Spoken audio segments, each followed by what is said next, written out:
ජීවිතයේ මේ විදිහට ප්‍රාර්ථනා පුරවාගෙන කාලය තුල දිව යනවා කලකී දේවල් පමණක් පසුපසවාගේ දැනෙනවා සෙවනල්ලා වගේ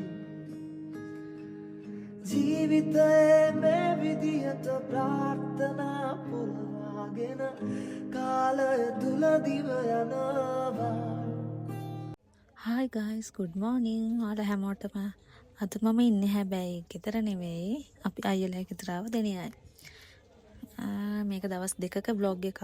ඉතින් අපි මේ දවස් දෙකක් කරන දේවල් ලස්සන moments ඔයාලත් එක්ක share කරගන්න හිතුවා. එහෙනම් අපි යමු vlog එකට. ඉතින් උදේම අස්සරපු ගමන් මේ ලස්සන වටපිටාව ඔයාලට පෙන්වන්න හිතුවා.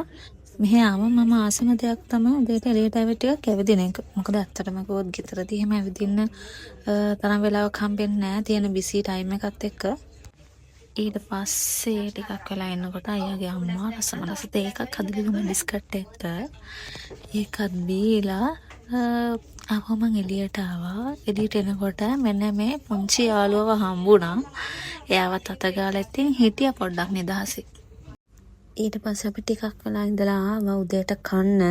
ඇත්තටම කිව්වොත් අපිට ගෙදරදී මේ වගේ උදේට එකට කන්න හම්බෙන්නේ නැහැ. මොකද ජොබ් එකට යන හින්දා මෙහෙට ආවම තමයි එහෙම උදේට කැවෙන්නේ. ඒත් එක්කම එළියේ ඉඳගෙන මේ වගේ කන්න තියෙන්නේත් මේ මෙහෙට ආවම තමයි. එහෙදී එහෙම කන්න වෙන්නේ නැහැ. ගේ ඇතුළේ තමයි උදේට කන්න වෙන්නේ. ඊට පස්සේ කාලා අපි දෙන පොඩක් වෙලා ඉඳගෙන හිටියා. ඊළඟට මොකද්ද කරන්න කියලා කල්පනා කර කර ඇත්තටම මෙහෙම නිදහසේ ඉඳි වෙලාව යනවා දැනෙන්නේ නැහැ. කියන්නේ ඉක්මනට වෙලාව යනවා. ටිකක් වෙලා ඉඳලා මෙහෙම මේ ටිකක් දවල් වුණාට පස්සේ අයියලාගේ ගෙවල් ළඟ පොඩි දොලක් තියෙනවා. පොඩි නෙවෙයි සාමාන්‍ය ටිකක් ලොකුයි. ඇත්තටම තියෙන හරිය ලස්සනයි. අපි මේ දෙන්නත් එක නාන්න යන්න හිතුවා. කොහොම හරි 12ට විතර තමයි අපි දෙන්න ගියේ. ඒ යන පාරත් පොඩ්ඩක් වීඩියෝ කරගත්තා ඔයාලට පෙන්වන්න ඕනේ හින්දා. අපි හෙල්මට් දැම්මේ නැහැ අපි ළඟකට යන හින්දා. ඒ වුණාට ළඟකට ගියත් දුරකට ගියත් හෙල්මට් එක දාන්නේ හොඳයි අපේ ආරක්ෂාවට. හැබැයි අපි මෙතෙන්ද දැම්මේ නැහැ. කියන්නේ ගොඩාක් ලොකු දුරකට නෙවෙයි යන්නේ. සාමාන්‍යයෙන් කිලෝමීටරයක්වත් නැහැ වගේ එතනට යන්න. ඒ හින්දා තමයි හෙල්මට් එක දැම්මේ නැත්තේ. අපි දොලට ඇවිල්ලා නාන්න පටන් ගත්තා. එදා නම් අපි යනකොට දොලේ කිසිම කෙනෙක් හිටියේ නැහැ. අපි දෙන්න විතරයි හිටියේ. ඇත්තටම කිව්වොත් හරිම හීතලයි වතුර. මාර විදියට සීතලයි. මම හිතන්නේ එදා කලින් දවසේ වැස්සා. මට මතක විදියට වැස්සා. වැස්සත් නැතත් කොහොමත් දෙනියා කියන්නේ සීතල පැත්තක්නේ. එතකොට ඉතින් මෙහි වතුරත් සීතලයි. ඇත්තටම කිව්වොත් ඒ සීතල වතුර ඇඟට වැදෙද්දි පුදුම සනීපයක් තියෙන්නේ. අපි ගෙදර අර ෂවර් වලින් නානවා වගේ නෙවෙයිනේ මේ වගේ දොලකට ඇලකට වගේ බහැලා නානකොට ඒක වෙනම මේ සහැල්ලුවක් නිදහසක් ඒ වගේම හරිම සනීපයක් දැනෙනවානේ. ඇත්තටම කිව්වොත් මම මෙහෙ එන්න බලන්න දැන් තියෙන මේ වගේම ක්ලයිමේට් එක හොඳයි. හීතලයි රස්නේ නෑ. ඒතරින්ද තමයි මම ආස මෙහෙට. අයියා නම් ආපු වෙලේ ඉඳන් කරන්නේ ටිකක් වෙලා නාලා ඊට පස්සේ පීනන එක එහාටයි මෙහාටයි. ඒ පැද්දිදා මේ පැත්තට පීනනවා මේ පැද්දින ඒ පැත්තට පීනනවා. එයාගේ වැඩේ පීනන එක විතරයි. මට පීනන්න බැරි හින්දා ඉතින් මං ගොඩට වෙලා බලාගෙන හිටියා. ඇත්තටම ඉතින් මෙහෙම නිදහසක් තියෙන්නේ මෙහෙම තාවොත් විතරයි. ඒ හිටියට මෙහෙම නිදහසක් ලැබෙන්නේ නැහනේ. මගේ තාසම් පාට් එක තමයි මෙහෙට ආවම මේ දොඩට වෙලා ඉන්න එක. වෙලාවක් යනවා දැනෙන්නෙත් නැහැ. ඇඟට හරිම සනීපයි.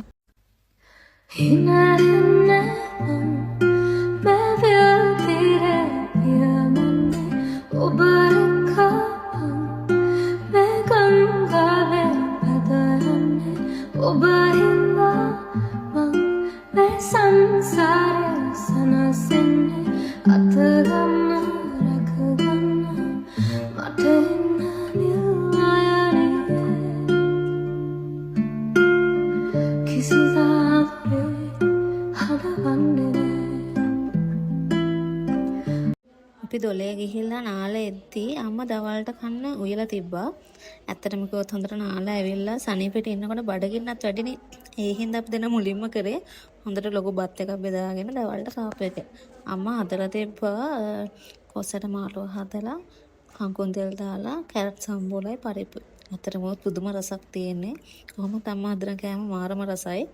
වෙනදට ගෙදරෙද්දී අයයි මායි තමයි ඔයලා කන්නේ. අපි දෙන්නම අර හැමදාම ඔයලා කාලා අම්මගේ කෑම එකක් කනකොට පුදුම රසක් දැනෙන. ඒකට වෙනදට වඩා වැඩිපුර සෑහෙන කනවා.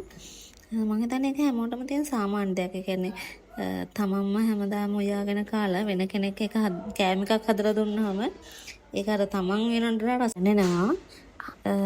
ඊට පස්සේ ඉතින් කාලා ටික වෙලාවක් ඉඳලා අපි දෙන්නා බැඩ්මින්ටන් සෙල්ලම් කරන්න පටන් ගත්තා. ඇත්තටම සෑහෙන කාලයකට පස්සේ තමයි මෙහෙම සෙල්ලම් කරන්න ගත්තේ. ඒ කියන්නේ සෙල්ලම් කරන්නේම නෑ. වැඩට යනවා, ගෙදර යනවා, වැඩට යනවා. ඔය රූටින් එකමනේ අපි දෙන්නගේ තියෙන්නේ. ඇත්තටම කොදුම මහන්සිය මේ කාලෙකින් සෙල්ලම් කරන්න හින්දා අංගපත නිකන් තල්ලා දාලා වගේ එකක් තමයි තිබුණේ. ඒත් ඉතින් එහෙම කියලා අතාරේ නෑ. හොඳට සෙල්ලම් කරා අපි දෙන්නත් එක්ක. මං හිතන්නේ මේ සැරේට කොහෙද අපි දෙන්න වැඩියෙන්ම ඒ කියන්නේ දැඟලුවේ. වෙනදට ඉතින් ආවහම දොලේ යනවා, ඊට පස්සේ ආයෙත් හරි යනවා. එච්චරනේ මේ බැඩ්මින්ටන් සෙල්ලම් කරන්නේ එහෙම නෑ. ඊට පස්සේ ඉතින් දාඩිය දාගෙන ඇවිල්ලා පොෂ් එකක් දාගෙන අම්මත් එක්ක කතා කරගෙන හිටියා. ඒ කියන්නේ හැමෝටම තියෙන ප්‍රශ්නේ රැට කන්නේ මොනවද කියලා. ඉතින් අපි තුන්දෙනාත් කතා කර කර හිටියේ රැට ඊළඟට කන්නේ මොනවද කියලා තමයි. මේ නම් මං හිතන්නේ පාන් ගෙනල්ලා තිබ්බා.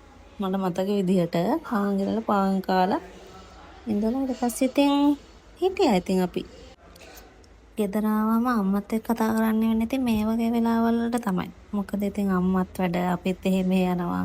අපිත් ඉතින් කාලෙකින් ගමේ ආවම කොහෙවත් ගෙදර ඉන්නේ නැහැනේ. කොහේ හරි යනවා මිසක. ඊට පස්සේ අපි දෙන්න රෑ කාලා එළියට වෙලා හිටිය ටික. ඇත්තටම පුදුම සීතලක් තියෙන්නේ. ඇත්තටම මම මේ ක්ලයිමේට් එකට ගොඩක් ආසයි. මොකද අපි ටිකක් වෙලා එළියේ ඉඳලා අපි දෙන්න ගියා නිදාගන්න.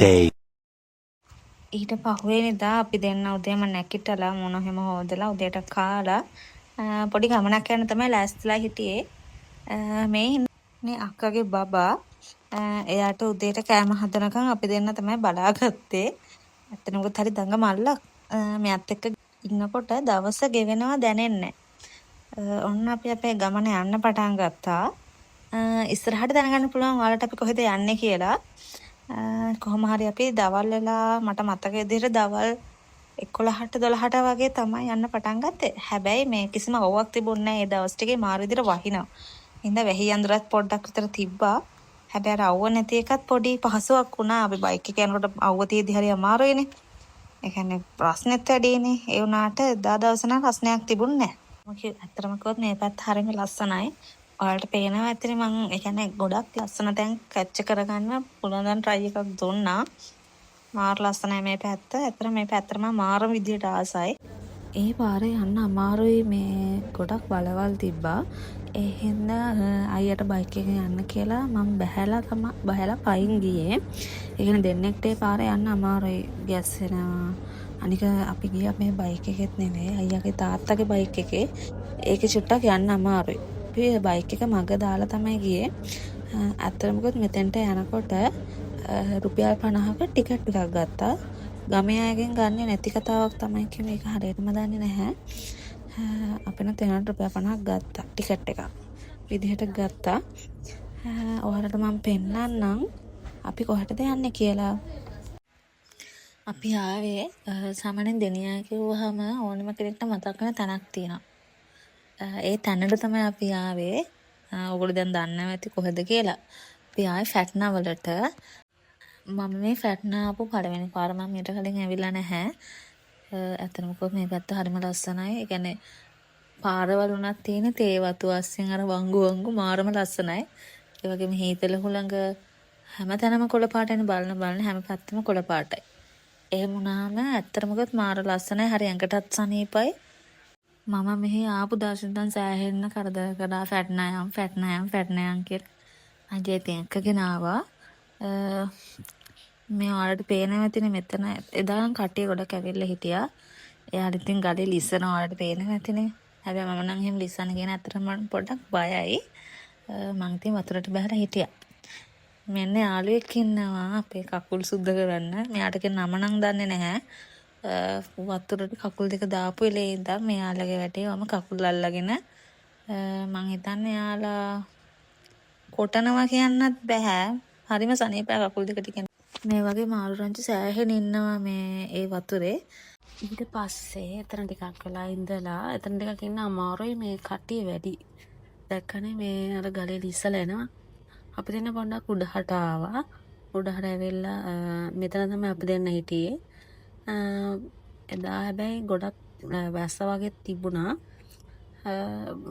අයියලා දොලට වඩා මෙතන වතුර හීතලයි මාර විදියට. පුදුම හීතලක් තිබ්බ හුලඟත් එක්ක. එදා කට්ටිය ගොඩක් වැඩි දවසක්. අපිත් එක්ක දැන් අර හිටපු කට්ටියට අමතරව තව දෙතුන් දෙනෙක් ආවා මේ ලිස්සන ගල තියෙන තැන ඉඳන් උඩහට යද්දි. ඒ කියන්නේ මේ වගේ තැන් තියෙනවා මේ කට්ටියට නාන්න.